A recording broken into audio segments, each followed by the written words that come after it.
Delegation has also been another key anchor of your leadership. Why, when you were Secretary of State, did you delegate to two junior officers at the State Department the presidential daily briefings? Well, the story is that shortly after I became Secretary of State, President Bush, 43, was getting ready to make his first foreign trip. It was going to be to Mexico. And I invited the President to come over to the State Department because he hadn't been over yet. And we would brief him on Mexico. And he said, fine. So I went back to my office, and the next morning in my staff meeting, I told the staff, the President's going to be here next Tuesday, I guess it was. And we're going to brief him on the Mexico situation and his trip to Mexico and what he should know, not know, what he should do, not know, what the Mexicans are mad about or not mad about. And they said, fine, so we'll start to work on it. I said, no. Go get the two junior officers in that branch. The two youngest, most junior officers in that branch. They're going to brief the President. Not you guys, not the Assistant Secretary, not the Deputy, not me. The two junior, first-year Foreign Service officers. They looked at me and said, well, Mr. Secretary, when do you want to be pre-briefed? I said, I don't want to pre-brief. When do you want to look at their slides? No slides. That's it. And away they went. Now I can only imagine what happened when they went back downstairs and told these two kids, you're briefing the President next Tuesday, and the Secretary doesn't want to know anything about what you're going to tell him. And I wasn't the least bit worried, because these kids would spend the next 4 days learning more about Mexico than anybody on earth knew about Mexico. And they're calling their wives, they're calling their husbands, they're calling their family. Wait till I tell you what I gotta do next Tuesday. And so it's having a reaction throughout the department. The following Tuesday, President Bush comes over. I had warned him and alerted him. I'm not a complete idiot. I mean, so they were primed for this. And he was primed for it, as was Condi and all the others who came over from the White House. And he sat down, and I didn't even know the names of the two officers. I just learned it as I was walking in, so I turned them loose. And away they went. And they knew everything you needed to know about Mexico. The President peppered them with questions. They were like that. And when it was all over, the President thanked them, and he left. And I thanked them, and I left. And they went back to their offices. But I just sat in my office smiling, knowing what was going on. They went back downstairs. Oh my gosh, it was great. It was great. And they called their mothers, they called their spouses, and all their cubicle mates and things like that. And it went around the building on the speed of light.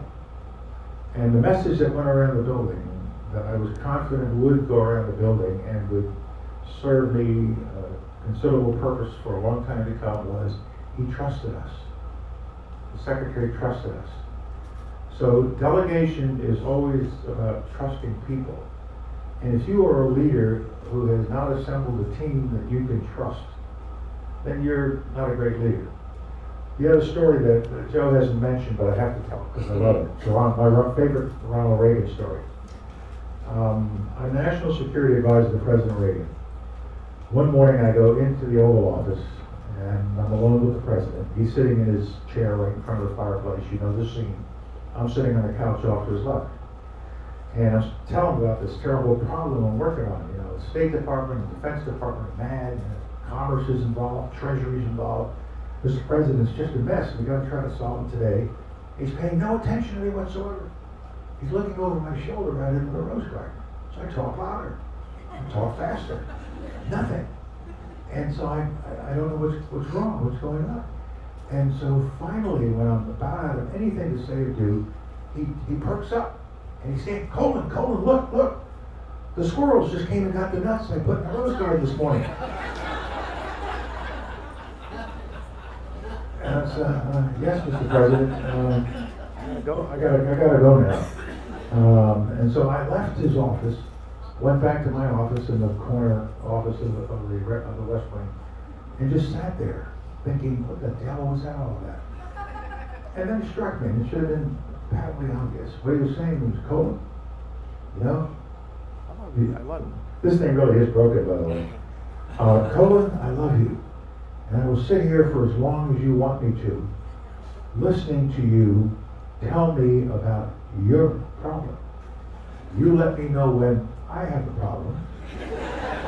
And until then, I'm going to watch the squirrels and the rosebuds go for the nuts. Brilliant. And so I filed that away, and in every one of my further future senior positions, I've always had people around me who were extremely well qualified, who knew what I wanted, and who I trusted, and gave them authority to do what they could do and should do within their sphere of control and command.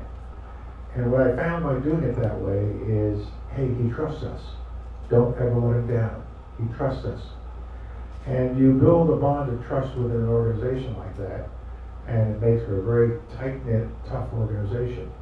But how many people have you run into in your business or other careers where he's got to do it all? He's got to make every decision, and if you ever do something wrong, you're going to get your head cut off. Under my system, you do something wrong, we'll fix it, but I'm not going to cut your head off because I trust you. And I have confidence in you, have confidence in me. So it's that bond of trust and leadership that I call the lubricant that keeps every organization moving forward, and it's also the glue that holds it together. To complete the Reagan story, which is in the book, to show you that he wasn't, slipping off the trolley at that point. There's a final story where the cabinet is mad. They want to see the president right away, today.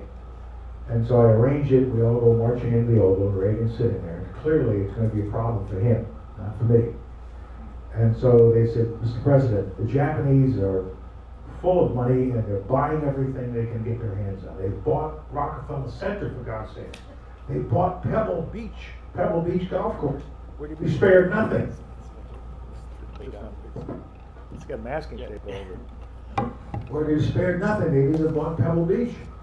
And so they're going on and on about how terrible this is. Congress is mad, people are mad. And President Reagan is totally involved listening to these arguments. And then when the silence descends upon the group, he thinks for a moment and then he says, well, I'm glad they think America's a good investment. KT will confirm for me and with me that was one of his greatest strengths, his ability to get up and slightly away from our daily tactical crap. And while we're worried about somebody buying in America, he saw it as an investing in America and believing in America. The better part of the story is that they lost all their money. It was all out the investment.